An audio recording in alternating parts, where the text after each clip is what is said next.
তোমার এই অযোগ্য দেহটা তোমার যোগ্য করবার জন্য তুমি সদ্গুরু কোন কৃষ্ণ তত্ত্ব বিদ্যাশ্রী সদ্গুরু চরণে নিজের দেহটাকে সঁপে দাও।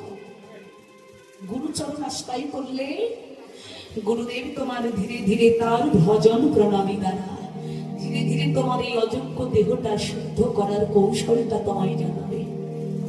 শুধু তাই নয়, গুরুদেব যিনি এমন একজন ব্যক্তি যিনি এই অন্ধকারময় পথ থেকে যিনি তোমার হাতটা ধরে আলোর পথে নিয়ে যেতে পারেন। এক কথা, কৃষ্ণ ভোলা বহির্মুখী ভজনের পথ থেকে যে তোমায় কৃষ্ণ উন্মুখীন করিয়ে ভক্তি ভজনের পথে দাঁড় করিয়ে হৃদয় গৌর হরিবল করে ভগবান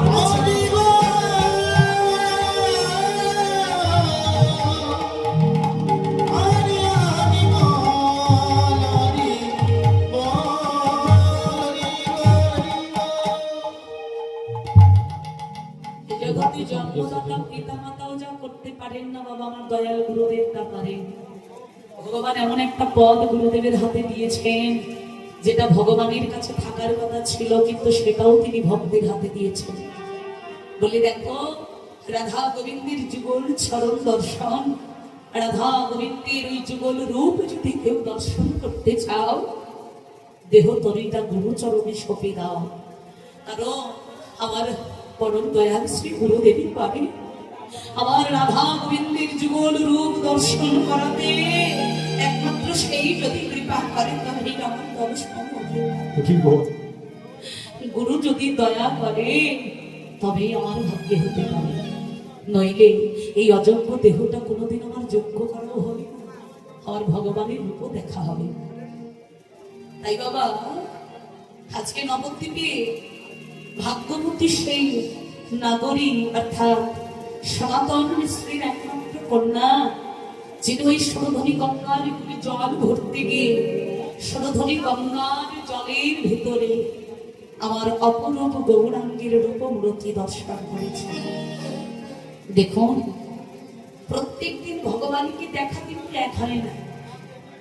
যারা মরণীর ভক্ত, যারা প্রতি ত্রিসন্ধ্যা দিনে 3 বার, অন্তত 3 বার, আরো অনেকে 5 বারও দেয়, কেউ 7 বারও দেয়, মানে যাদের যেরকম সেবা, বলে অন্তত ত্রিসন্ধ্যা ভগবানকে দিয়ে যারা পায়, এমন ভক্ত যারা যারা নিত্য সেবা করে, এদের নয়নে ভগবান এক এক দিন এক এক রূপে ধরা দেয়। দেখবেন আপনারাও তো ভগবানকে যেটুকুই হোক সেবা অর্চনা করেন, দেখবেন মায়েরা ভগবানকে প্রতিদিন একরকম দেখা যায় না। কোনোদিন দেখবেন ভগবানের চোখ দুটো হাসছে, বদনটা হাসছে, মনে হবে সেদিন আপনার আমার ভগবান, আমার ঠাকুর বড় আনন্দ পেয়েছেন, বড় আনন্দে আছেন। কিন্তু আবার কোনোদিন দেখবেন ভগবানের মুখটা বড় মলিন, বদনটা মলিন হয়ে আছে, সেদিন আপনার বদনে আপনার হৃদয় বলবে আজ আমার ঠাকুর ভালো নেই। এটা হলো ভক্তির অনুভব, এটা হলো ভক্তির অনুরাগ থেকে ভালোবাসা। হৃদয় বলে দেয় আমার ভগবান ভালো আছে।